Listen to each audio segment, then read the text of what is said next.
लेकिन वही दशरथ आज कैकेयी से पूछ रहे हैं, आए निकट कही नकुबानी प्राण प्रिय कही हेतु निशानी। अरे प्राण प्रिय, तुम आज क्यों उठी हो? तुम्हें क्या हो गया? और एक बात मैं आपको बताऊं, ये लोग कहते हैं कि महाराज जी राम जी को वनवास किसने दिया? कैकेयी ने। लेकिन बिल्कुल नई नई बात है, सुन के जाना आप लोग, बिल्कुल नई बात है। कैकेयी ने राम जी को वनवास बाद में दिया है। कैकेयी ने राम जी को वनवास बाद में दिया है, उससे पहले राम जी को वनवास मिल चुका था। अब आप लोग सोच रहे होंगे किसने दिया? उससे पहले दशरथ जी ने वनवास दे दिया था राम जी को। अब आप लोग कह रहे होंगे मैं नहीं मानता, तो आप लोग रामचरितमानस तो सबने पढ़ी है। दशरथ जी कैकेयी से क्या कह रहे हैं? कैकेयी तुम रूठो मत, उठ के बैठो, मुझसे बातें करो, और मुझसे उठ करके तुम बस बैठ करके बात करो, और मैं क्या करूंगा? कैकेयी तुम चिंता मत करना। कहूं के रे कई करूं राजा, कहूं के ही और कहीं करहूं नरेशु। तुम मुझसे कहो कौन से राजा को रंग बनाना है और कौन से रंग को राजा बनाना है। कैकेयी तुम बस उठ के बैठ जाओ और मैं तुम्हारी बात मान लूंगा। ये मैं नहीं कह रहा हूँ, दशरथ जी कह रहे हैं कहूं के ही रंगई करूं नरेशु और कीधो नपई निकसऊ देशु। कौन से राजा को राजा से रंग बनाना है और कौन से रंग को गद्दी पे बिठाना है, तुम मुझसे ये कहो। अब कैकेयी वैसे तो ना बोलती, पर कैकेयी ने कहा कि अब तो वनवास की हामी इन्होंने ही भर दी, क्योंकि ये कह रहे हैं किसको वन में भेजना है और किसको राजा बनाना है, इसका मतलब ये जानते हैं। कैकेयी उठ करके बैठ गई। कैकेयी ने कहा प्रभु आपने मेरे अभी तक 2 वरदान नहीं दिए। बोले कौन से 2 वरदान? बोले आपकी मैंने देवासुर संग्राम में सहायता की थी, आपका एक बार रथ का पहिया उसमें से कील निकल गई और मेरी उंगली वज्र की थी, मैंने अपनी उंगली वज्र की कील की जगह पर लगाई और रथ को चला करके मैंने युद्ध में सहायता करी। आपने मुझसे कहा था 2 वरदान मांगो, लेकिन आपने मेरे वरदान अभी तक दिए नहीं है। दशरथ ने कहा कैकेयी आज शुभ समय है, मांग लो, इससे अच्छा समय और कब होगा? कैकेयी ने कहा दे पाओगे? दशरथ ने कहा कि कैकेयी तुम कुछ भी मांगो। क्यों?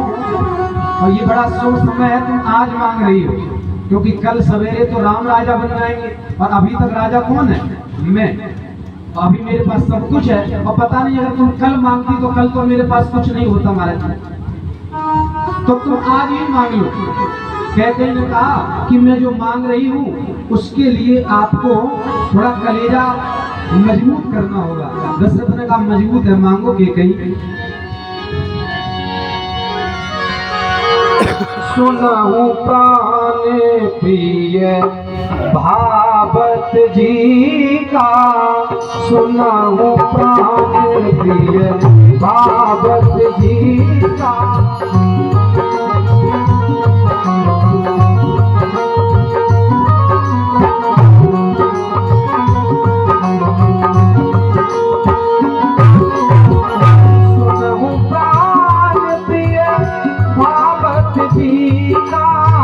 सुनहु प्राण प्रिय भावत जी का, देहु एक भर कहि टीका, देहु एक भर तापस बेश विशेष उदासी, 14 बरस राम बनवासी, तापस बेश। आज महाराज जी कैकेयी ने कहा कि एक वर मुझे पहला चाहिए। बोले क्या? बोले पहला वर सुनहु प्राण प्रिय भावत जी का। पहले वर में भरत को राजतिलक होना चाहिए। दशरथ जी ने कहा कैकेयी बस इतना ही? कैकेयी बोली इतना नहीं, अभी तो तुम दूसरा वर भी सुनो। दूसर बर मांगो कर जोरी पुरबो नाथ मनोरथ मोरी।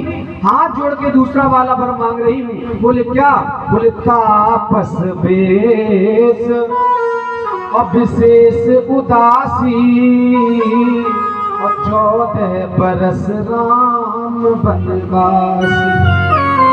ये कहते कहते कैकेयी का भी हृदय भर आया कि मैं किसके लिए वरदान मांग रही हूँ? अपने राम के लिए बन जाने को कह रही हूँ। दशरथ ने कहा कैकेयी तू मुझसे जो वरदान मांग रही है सच सच बताना, तू मुझसे वरदान तो मांग रही है लेकिन क्या हृदय से ये बात कह रही है? क्यों? राम जी का स्वभाव ऐसा है महाराज जी कि राम जी के तो दुश्मन भी उनकी बड़ाई करते हैं। अभी जब राम जी की दुश्मनी होगी किससे? रावण से, तो रावण भी राम की बड़ाई करता था। सोचो, और जिसकी बड़ाई महाराज जी उनका दुश्मन भी करता होगा उसके लिए उसकी मां। दशरथ ने कहा कैकेयी जासूस भाव अहे अनुकूला और शोक में करही मात प्रतिकूला। अरे जिसके स्वभाव से दुश्मन भी मेरे राम की बड़ाई करते हैं, मेरे राम ने कैकेयी का ऐसा क्या ले लिया, अपनी माता का ऐसा क्या ले लिया जो आज उसकी माता ही उसके लिए वनवास मांग रही है।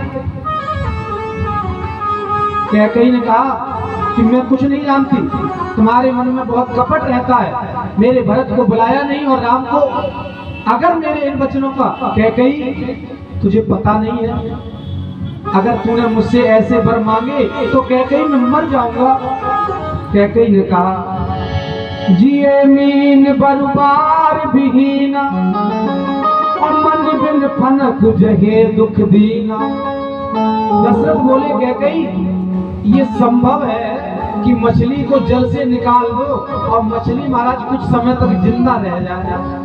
यह भी संभव है कि किसी नाग की मड़ी छीन लो और बिना मड़ी के नाग भी जिंदा रह जाए। पर कैकेयी यह संभव नहीं है कि मेरे सामने से राम को अलग कर दिया जाए और राम मुझसे अलग हो जाए और ये दशरथ जिंदा रह जाए। कैकेयी मैं राम के बिना मर जाऊंगा। मुझसे तू मेरे प्राण मांग लेती, पर तूने राम के लिए वनवास क्यों मांगा है? मुझे पहला वरदान देने में कोई समस्या नहीं है, तो मैं तो घूंघट के भीतर रहूंगी और महलों के भीतर रहूंगी। मैं तो घूंघट में बनी रहूंगी। मेरा क्या अपमान है? मेरा कोई अपमान नहीं है। लेकिन अगर मैं मरी तो कल तुम समाज में जाकर के बैठोगे, समाज में बैठने के लायक नहीं बचोगे। ये मैं भी जानती हूँ कि मैं विधवा हो जाऊंगी, लेकिन मैंने अब वचन मांग लिए तो मांग लिए। आप मर जाओ मुझे उसकी भी परवाह नहीं, लेकिन प्रात होत मुनि बेसिधर और जोर बान न जाहि तो मोर मरन और राउर अयस आज मुझे मन मां। लेकिन महाराज जी एक समस्या है, आपने कभी गौर किया? ध्यान देना परीक्षित जी, गौर करने की बात यह है वरदान पहला क्या था? पहला वरदान था भरत को राज तिलक और दूसरा वरदान क्या है? दूसरा वरदान है वनवास। अच्छा महाराज जी पहला पहले मांगा गया तो पहला पहले पूरा होना चाहिए। पहले राज तिलक देना चाहिए था भरत को, उसके बाद राम को बन जाना चाहिए था। लेकिन अभी भरत को राज तिलक हुआ नहीं है और राम पहले ही बन जा रहे हैं। इसका क्या कारण है? इसका भी कारण महाराज जी यही है, ये जो दोहा लिखा है गोस्वामी जी ने, वैसे पहला वरदान तो यही मांगा था कि भरत को महाराज जी राज तिलक हो, तो पहले राज तिलक होता फिर राम बन जाते, लेकिन राम बन पहले गए, तिलक राज बाद में होगा। इसका कारण क्या है? इसका कारण यही है, कैकेयी ने कहा था अगर प्रात होते ही सवेरा होते ही अगर राम तपसी वेश धारण करके यहाँ से नहीं गए तो यहाँ से अब मैं नहीं निकलूंगी, अब केवल और केवल यहाँ से मेरी अर्थी निकलेगी। अब दशरथ जी महाराज रोने लगे, कैकेयी तू ये क्या मांग रही है? क्या राम तुझे प्यारा नहीं है? कैकेयी भी अंदर ही अंदर रो लेती है, घूंघट लगा लेती है, रोती भी जा रही है कि मेरा राम बन जाएगा, लेकिन प्रसन्न भी है कि मैं अपने राम की बात मान रही हूँ। आज के बाद मेरे राम की नजरों में वैल्यू और बढ़ जाएगी। अब महाराज जी समय बीता, अब दशरथ जी वैसे तो रोज 4 बजे उठ जाते थे, लेकिन महाराज जी अब रात भर हो गया, सवेरा हुआ, लेकिन दशरथ जी उठे नहीं। सबको चिंता हुई कि राजा 4 बजे उठ जाते थे, पर आज राजतिलक है और आज दशरथ जी नहीं उठे। सुमंत जी को पता चला कि गोप भवन में गए थे, सुमंत जी आए और सुमंत जी ने आकर के देखा कि दशरथ जी पड़े हैं। सुमंत जी ने पूछा रानी से, ये क्या हुआ महारानी, क्या हुआ? कैकेयी ने कहा हमने इनसे 2 वरदान मांगे थे, तो महाराज अभी भी पड़े हैं, उठेंगे नहीं। महाराज जी जागता वो है जो सोता है, जागता कौन है? जागता वही है जो सोता है, लेकिन दशरथ जी तो आज मूर्छित पड़े, सोए नहीं है। अब जागे हम कैसे, क्योंकि सोए ही नहीं है। आज सुमंत जी ने कहा कि क्या हो गया ऐसा? कैकेयी ने कहा मैं कुछ नहीं जानती, जाओ राम कर को बुला करके लाओ, जो भी बात होगी सीधी राम से होगी। सुमंत जी गए और सुमंत जी ने महाराज जी आज किसको बुलाया? राम को बुलाया। अच्छा, राम को इधर सुमंत जी बुलाने गए, लेकिन उससे पहले माता कौशल्या सारे काम काजों में लगी है और राम से कह रही राम जी उठो उठो। राम जी ने कहा क्यों? इसलिए उठो स्नान कर लो। राम जी ने कहा स्नान? हाँ, आज तुम्हारा राजतिलक होगा, कहीं ऐसा ना हो कि देरी हो जाए। राम जी तुम जल्दी से। लेकिन जैसे ही सुमंत ने बुलाया, राम जी तुरंत गए और राम जी सुमंत जी के साथ में आए। और सुमंत जी के साथ में राम जी जब आए तो देखा पिताजी मूर्छित पड़े हैं। माता पिता दोनों को प्रणाम किया और प्रणाम करके राम जी ने पूछा, माँ पिताजी को क्या हुआ? मोहि कहो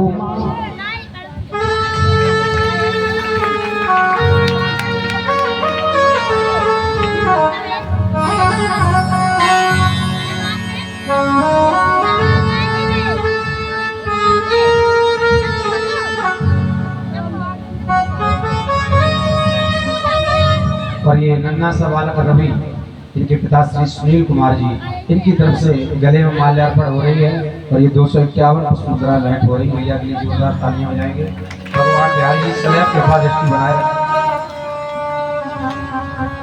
अब महाराज राम ने पूछा,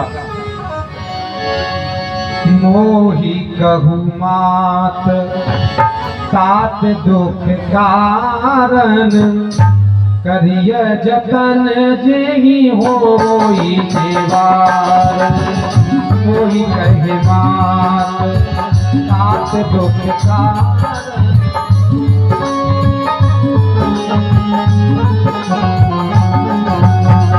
मोहि कहु मात तात दुख कारण, करिय जतन जेहि होई निवार।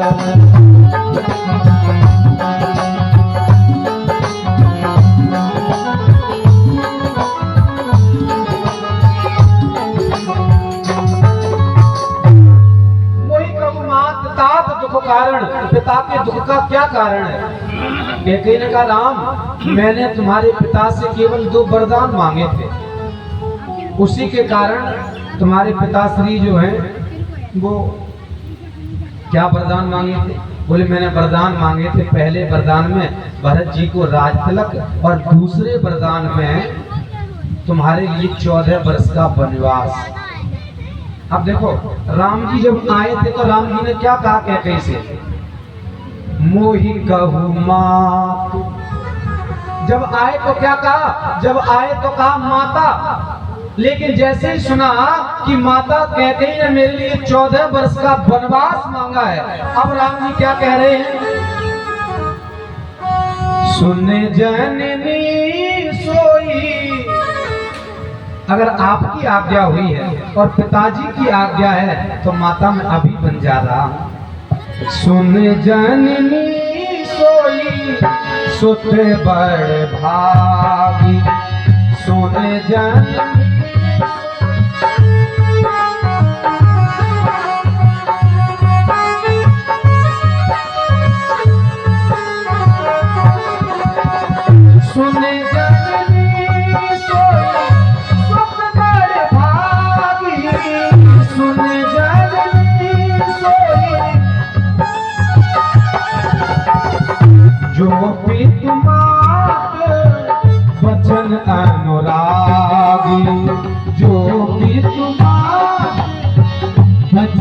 अनुरागी जो नित माते भजन अनुरागी।